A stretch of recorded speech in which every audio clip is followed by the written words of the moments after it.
Let me get this right out of the way right up front. This isn't a bad controller. You can't even see what I'm talking about, but you've seen the title and the thumbnail. You know what we're talking about here today. The Turtle Beach Stealth Ultra with that screen caked up and glazed with my hand oils. I'm not going to be ripping that polished badge off its puffed up chest from it winning the Xbox Controller of the Year at last year's Controller Awards. It's gotten a little bit of an ego since then. It's been a little bit pumped up high and mighty, walking tall, chin up, and thinking it's a little bit better than the gamepads around here. And I do want to knock it down a couple of pegs because after getting a much more stick time since my initial review, then even my part 2, then the Controller Awards, where I bestowed a great honor, a golden crown upon the noggin. A crown for a king. After extensively reading the comment section of the initial review, which has over 110,000 views in a little over a month, which is astronomical. That's not why I'm making this video, by the way, to grab your udders and milk you for views until nothing but powder's squirting out of the old algorithm urethra tip. There's actually some quality control concerns that I personally have that were kind of arose from digging through the comment section of the last 3 videos on this controller, and then also experiencing some of them myself, and I want to bring them to the attention of my audience, the Stallions and Stallionettes. You know who the fuck you are. Well, let's get it. Welcome aboard, Stallion or Stallionette. Over 200 gamepads tested, not letting off the throttle. Controller looking like a model. Reviews go down smooth. Pass me the bottle. I got paddles. Back to the lobby with a waddle. Gaming news, gear reviews, more controllers than you can use. A man of many faces, recording by the Smokin' Aces. I wasn't born the controller captain. It was you bucking Broncos that made it happen.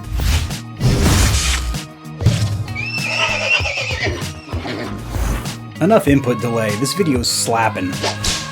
So this is the part 3 review of this controller, so if you have not caught the initial review, which is a deep dive part by part, component by component, it's rather long, about 40 minutes or so, but it'll cover everything you need to know about this controller. The part 2 came out, I believe, the day after, or maybe 2 days after that review, with a little bit more information, and then this is the part tray, about 45 days later. Stick time aplenty on this thing. We're gonna get the biggest one out of the way up front. We're gonna grab the elephant in the room by the tusk and jerk its snout, so to speak. There's a lot of quality control complaints with this controller right out of the gate, and since this is a brand new design, the internals are new, the shape and shell design is new, this is a brand new controller for Turtle Beach. You might be recycling a couple parts here and there, like these pause and share buttons, definitely that Xbox Jewel, which has been ripped from PDP and Power A controllers, but overall this is a brand new gamepad, and the fact that it's having issues right out of the gate definitely raises an eyebrow, a big stinky eyebrow. Now, as you might assume, these complaints aren't related to stick drift, as these do use magnetic Hall effect thumbstick modules, which are virtually stick drift proof. I say virtually, you can still have a recentering spring go out on you, and then they'll start to feel a little bit loose, a little bit less tension, where they should be snapping back to their neutral dead zone, and then you'll develop the drift. Now, this controller is rated at getting 30 hours of battery life off 2.5 hours of charge time, and while I can say that fast charging is accurate, I do go from tapped out to a full charge in just over 2 hours. I have not been able to get anywhere near that advertised 30 hours of playtime. The longest session I've been able to get timed on my phone was just over 22 hours, and that is with the RGB lights off in the palm. The screen automatically times out after a few seconds. The next one is in regards to connectivity issues, as this will lose connectivity with the dongle quite frequently. I have experienced this on the Xbox consoles. Whenever I use any of the USB ports in the back of the console, I simply will lose connectivity. What's further more than this is if I'm using the front USB port, but I'm also using the other USB ports for other dongles, for example, my Turtle Beach headset. I don't know if it's simply too much for the Xbox to handle, but sometimes this will lose connectivity just by having too many USB dongles plugged in. One of the big ones I'm hearing is that the controller won't even power on, and I'm not trying to belittle anyone's intelligence, but this is a mistake that I personally made twice when I first got the controller. When you just tap the power button, the lights come on for a second and then turn right off. You actually need to hold down the power button longer than you're used to with a PlayStation or Xbox controller, where you just tap the fucking power button and it powers on. Not the case here. Hold it for about 5 seconds. Not to say that any of you haven't tried that. You probably tried everything and you're getting ready to return the sucker. That might be your best option, depending on how the video goes as we get through it. I have also heard a couple of complaints of these bumpers being faulty, but those were few and far between. So moving away from the quality control issues, which I personally haven't experienced any of, and just going into the quality of life problems living with the sucker on a day-to-day basis, it can be kind of inconvenient as your primary gamepad. First of all, it can wake up the console, but sometimes it doesn't. I've also had the dongle come unpaired from the controller twice now, to where I need to hold down that button on the dongle and then repair through the screen. So that's weird. The dongle connectivity is pretty shoddy. If I'm using the USB ports on the back of my Xbox, I guess because it gets hot back there or whatever, disconnected. If I'm using the front dongle, I'm usually good, unless I'm using a wireless headset that uses a dongle as well, then some issues.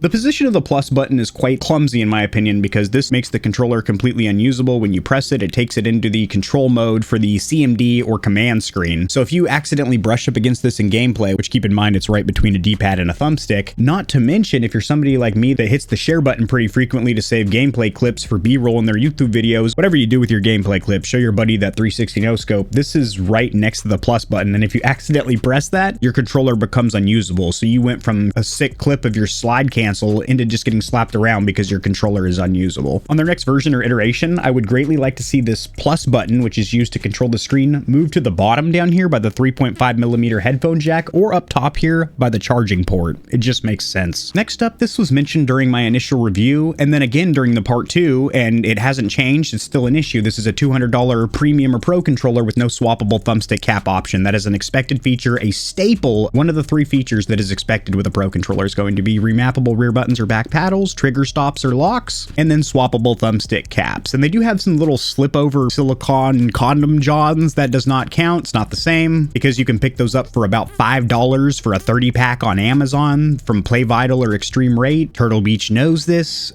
Yeah. So I'm actually running the Scuf universals on mine, which not only look phenomenal, but also feel great. Those are linked in the description below. The application on Xbox is extremely skippy and very apparent third party. What I mean by this is it's not like the DualSense Edge where it seamlessly integrates with the PlayStation software, or like the Elite where it seamlessly integrates with the Xbox accessories app. You need to install a third-party application, and it's very skippy and stuttery. Whenever you press the bumpers to switch between the tabs, it stutters. And if you're trying to do your updates through the Xbox, it does work. However, it takes for fucking ever, and sometimes it just interrupts mid-update. Even though your controller's powered on, your console's powered on, you're connected to the internet, I would advise using the PC application for the update process. I do really appreciate that the Xbox app exists. It was ready at launch, and it works for everything you need to do. It's not the prettiest or smoothest to navigate, and it's very apparent third party. This is a big, fat, juicy one, and this is the fact that there is major connectivity problems. And I'm not talking about the dongle, I'm talking about with Bluetooth and Xbox Wireless. This has an option on the screen for Xbox Wireless, which does not work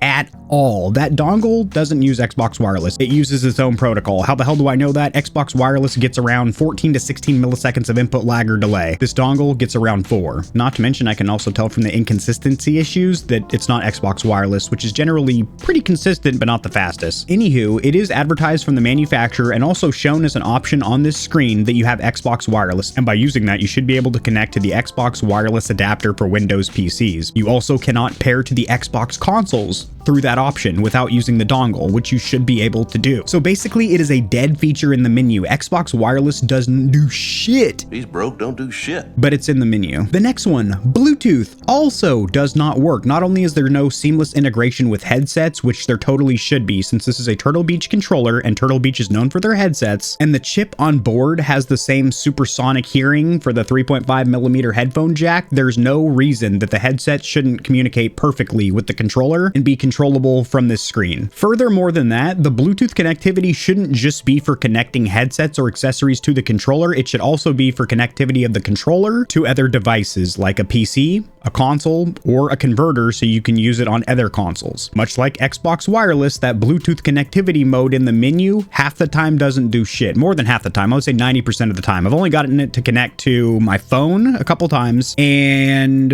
that might be it, honestly. I'm sitting here for no reason. The Bluetooth sucks, man. Another quality of life bumble is the fact that the rear buttons are not listed in order left to right on the screen when you're remapping them, so you're going to need to flip your controller over physically and look at each button's labeling. It should be labeled from left to right so you can just stare at the screen and rattle off your bindings. Also, every single time I pair up this controller, the share button defaults to starting recording by pressing and will not change to my usual setting of recording the last 30 seconds. There's no gyro on this controller, which it sucks. I mean, simply, yes, that's terrible. It's almost expected because that is not a standard feature on any Xbox controllers. If you're comparing Xbox controllers to PlayStation controllers, which I've done in a video category for category just down the line, there's many features that Sony controllers have that Microsoft do not. One of those is going to be a 6-axis gyro motion aimer. I said that real weird, but you know what I'm talking about. Gyroscope motion aiming. It's been around since the PlayStation 3 controller. And a couple Xbox fanboys might want to think of that as a gimmick or something, but no, it's really good for clicking faces, especially on the PC PC side of the house, because you do your big movements with the thumbstick, small finite movements by moving your wrist around. Same thing with the Steam Deck or the ROG Ally or the Lenovo Legion Go, those handheld PCs. And I was kind of hoping that Turtle Beach would integrate gyro, just kind of show the competition, hey, this is a feature that can be integrated on Xbox controllers, but they decided not to. Overall, I still really enjoy this controller, and I think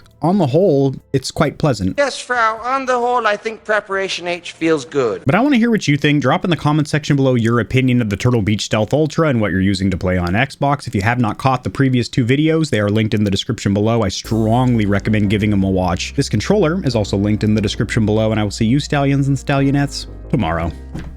Ow, I just banged my knuckle on the desk coming up for the peace sign. That hurt. Peace. If you enjoyed the video, liking it helps it to get seen by more gamers, so this information will reach and assist them as well. Much like the back of the TV, I've got plugs for all of my socials down there in the description below. And your wallet will greatly thank you if you check the description, because there are exclusive discounts on a ton of products, including controllers, KontrolFreeks, keyboards, mouse pads, clothes, and energy drinks. And keep in mind that you, the viewer, keep this channel running. The more Stallions and Stallionettes trotting around the stable, the better, so mollywop that subscribe button like it owes you money, and we'll have the same amount of fun tomorrow.